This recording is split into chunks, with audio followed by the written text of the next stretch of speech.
Chaque grand modèle d'intelligence artificielle aujourd'hui est basé sur une idée qui a plus de 10 ans. Ça marche, ça passe à l'échelle, et tous pensant que c'était la limite. DeepSeek a publié un article affirmant qu'il existe une autre voie. Si cela se confirme, cela changera la construction des futurs modèles puissants. L'ancien modèle n'était pas mauvais, il était nécessaire. Sans cela, l'intelligence artificielle moderne n'existerait pas.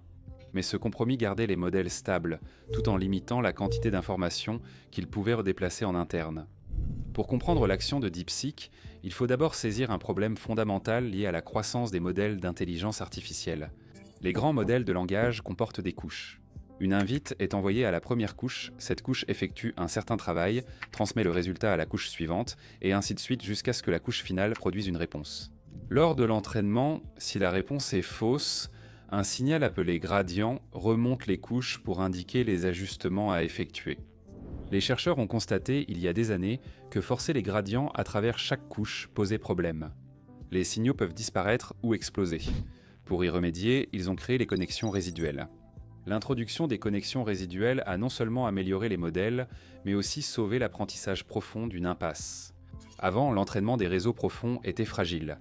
On pouvait empiler des couches, mais passé une certaine profondeur, l'apprentissage ralentissait, les gradients disparaissaient et les performances chutaient. Les connexions résiduelles ont tout changé. Du jour au lendemain, elles ont offert au modèle un raccourci stable permettant à l'information de circuler vers l'avant et vers l'arrière sans être déformée. Et soudain, l'entraînement de réseaux très profonds est devenu fiable. Ce succès a ancré l'idée. Quand quelque chose fonctionne aussi bien, les gens cessent de le remettre en question.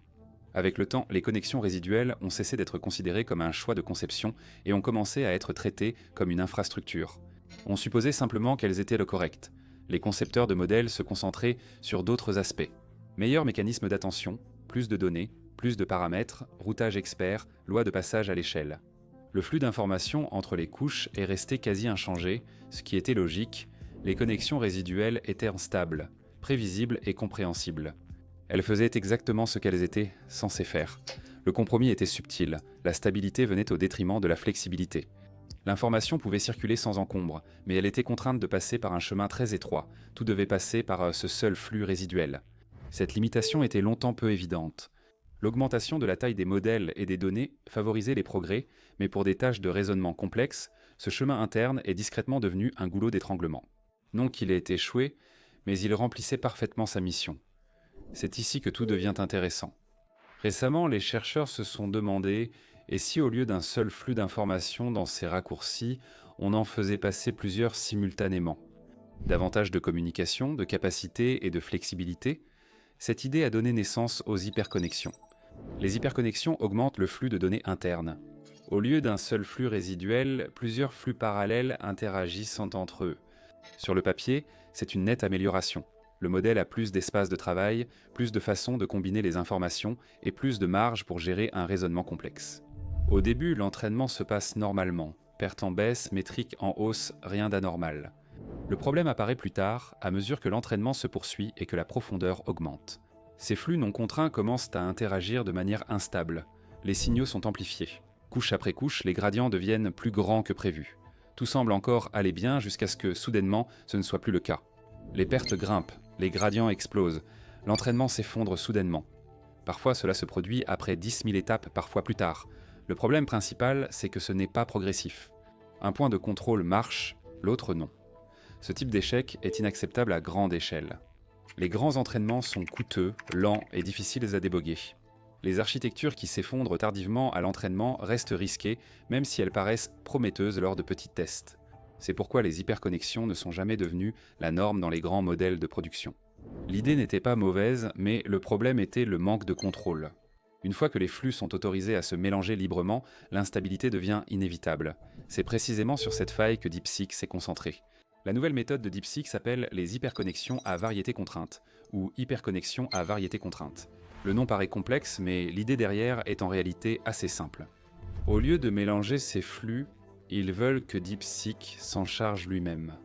L'idée principale, les flux échangent des informations, mais la force totale du signal reste constante. Ils imposent cela en obligeant les matrices qui mélangent les flux résiduels à suivre des règles strictes. Chaque ligne est égale à 1, chaque colonne est égale à 1. Concrètement, l'information peut être redistribuée et mélangée, mais jamais amplifiée ni atténuée. Globalement, cela préserve le même comportement identitaire qui a rendu les connexions résiduelles stables dès le départ. L'information circule bien sur le réseau. La différence, c'est qu'elle peut désormais se déplacer latéralement entre les flux de façon contrôlée. DeepSeek utilise l'algorithme Sinkhorn-NOP pour projeter les matrices de mélange sur le polytope de Birkhoff. Cet espace a une propriété clé. Lors de la multiplication des matrices à travers les couches, comme durant l'entraînement profond, le résultat reste stable et l'amplitude du signal demeure bornée au fil du temps. C'est pourquoi MHC réussit là où d'autres ont échoué. La contrainte n'est ni ajustée ni approximative, sa stabilité structurelle est garantie par les mathématiques elles-mêmes, et non par des choix minutieux d'hyperparamètres.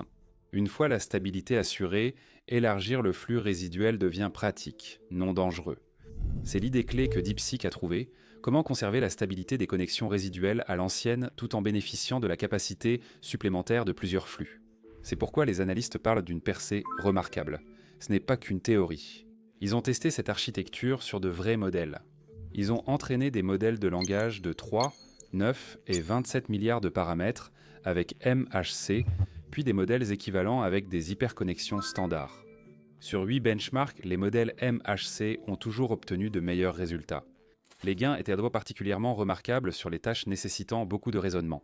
Sur GSM 8K, un benchmark de raisonnement mathématique. Le modèle de 27 milliards de paramètres est passé de 467 à 538 sur BBH, un benchmark de raisonnement logique. Il est passé de 438 à 51 sur Massive Multitask Language Understanding, qui évalue les connaissances générales. Le score est passé de 59 à 634.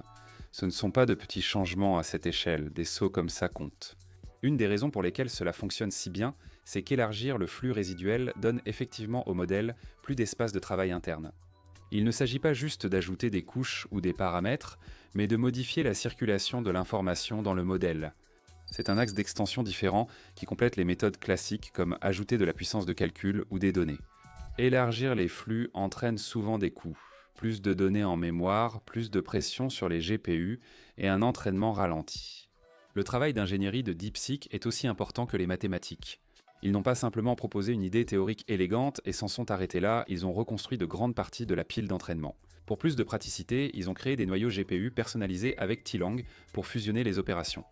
Le GPU traite davantage chaque bloc de données avant de le renvoyer, évitant ainsi de multiples transferts mémoire. Cela fait gagner du temps. Il préfère le recalcul sélectif au stockage de chaque activation intermédiaire pour la rétropropagation. Il recalcule certaines valeurs à la volée lors du passage arrière. Cela réduit considérablement l'utilisation de la mémoire vidéo vive. En plus de cela, ils ont soigneusement superposé la communication et le calcul en utilisant une méthode de planification appelée Dual Pipe, masquant le transfert de données derrière le travail de calcul normal. L'optimisation a donné un résultat impressionnant. DeepSeek a quadruplé la largeur du flux de données interne du modèle. Pourtant, le temps total d'entraînement n'a augmenté que d'environ 67%. La surcharge matérielle a été mesurée à environ 6,27%. C'est un faible prix pour 400% de capacité interne en plus. L'accès à la mémoire, plus que la puissance de calcul, est un des principaux freins à l'entraînement de l'intelligence artificielle moderne. Les gens appellent cela le mur de la mémoire. DeepSeek a réussi à le dépasser sans lancer des quantités absurdes de matériel sur le problème. Prenez un peu de recul, car DeepSeek a déjà la réputation de faire les choses différemment. En janvier 2025, ils ont présenté leur modèle R1. Ce lancement a secoué l'industrie technologique et a même effrayé certaines parties du marché boursier américain. R1 a démontré que DeepSeek rivalise avec des modèles de pointe comme O1 de ChatGPT pour un coût bien moindre. Décrit comme un moment Spoutnik par les analystes, cet article poursuit cette histoire. Wei Sun, analyste principal chez Counterpoint Research, y voit une démonstration des capacités internes de DeepSeek. En réinventant la chaîne d'entraînement et en expérimentant rapidement avec des idées originales, DeepSeek prouve que les limites de calcul ne les freinent pas. Il trouve des moyens de les contourner. Il y a aussi un aspect stratégique ici. DeepSeek a publié ce travail ouvertement. Ils ne l'ont pas gardé secret, selon Liang Jiaxu, analyste en chef chez Omdia. Cette ouverture reflète une confiance croissante dans l'écosystème chinois de l'intelligence artificielle. Partager des idées de base tout en apportant une valeur unique via les modèles est un avantage concurrentiel, pas une faiblesse. Cette ouverture montre que les concurrents sont vigilants. Les analystes pensent que d'autres laboratoires testeront vite des architectures similaires une fois l'idée rendue publique. Cela reste rarement isolé longtemps. Le moment de publication a aussi suscité des questions. On pense généralement que DeepSeek travaille sur son prochain modèle phare, R2. Ce modèle était attendu pour la mi-2025, mais il a été retardé. Selon les rapports, le fondateur Liang Wenfeng était insatisfait de ses performances. La pénurie de puces avancées a également joué un rôle, ce qui influence de plus en plus la façon dont les laboratoires chinois abordent l'entraînement. Fait intéressant, l'article ne cite jamais R2 mais DeepSeek en a l'habitude. Avant de lancer R1, ils ont publié des recherches fondamentales qui sont ensuite apparues dans le modèle. Certains analystes affirment que MHC sera impliqué dans la suite, d'autres restent prudents. Wyzone a proposé qu'il n'y ait peut-être pas de R2 autonome et que ces idées servent de base au futur modèle V4. Comme les améliorations du R1 sont déjà intégrées dans le V3 de DeepSeek, se pose aussi la question de l'impact hors de Chine. Alistair Barr de Business Insider note que les récentes mises à jour de DeepSeek intéressent peu les marchés occidentaux. La distribution reste un facteur important et des laboratoires bossant à aide comme OpenAI et Google y ont un avantage considérable. Même la meilleure avancée technique a du mal à s'imposer si elle n'atteint pas les utilisateurs. Cependant, d'un point de vue technique, MHC est difficile à ignorer. Il s'attaque à deux problèmes à la fois. Il stabilise les architectures résiduelles larges de façon assez efficace pour un usage à grande échelle. L'article analyse la stabilité, incluant les mesures des normes de gradient et de l'amplification du signal à travers de nombreuses couches dans les hyperconnexions standards. Ces valeurs peuvent atteindre des milliers avec MHC, mais elles restent proches de 1, même dans des réseaux profonds. C'est la différence entre un modèle fiable à l'entraînement et un autre qui s'effondre après 12 000 itérations. DeepSeek a montré les deux comportements côte à côte. Le contraste est frappant. Et si élargir la circulation de l'information dans un modèle donnait de meilleurs résultats que d'ajouter des couches? Qu'est-ce qu'on pense être résolu en intelligence artificielle alors que ça ne l'est pas vraiment? Partagez vos idées dans les commentaires. Je suis curieux de savoir jusqu'où vous pensez que ce genre de changement d'architecture peut vraiment aller. Si cette analyse vous a été utile, mettez un like et abonnez-vous pour d'autres analyses approfondies comme celle-ci. Merci d'avoir regardé, à la prochaine.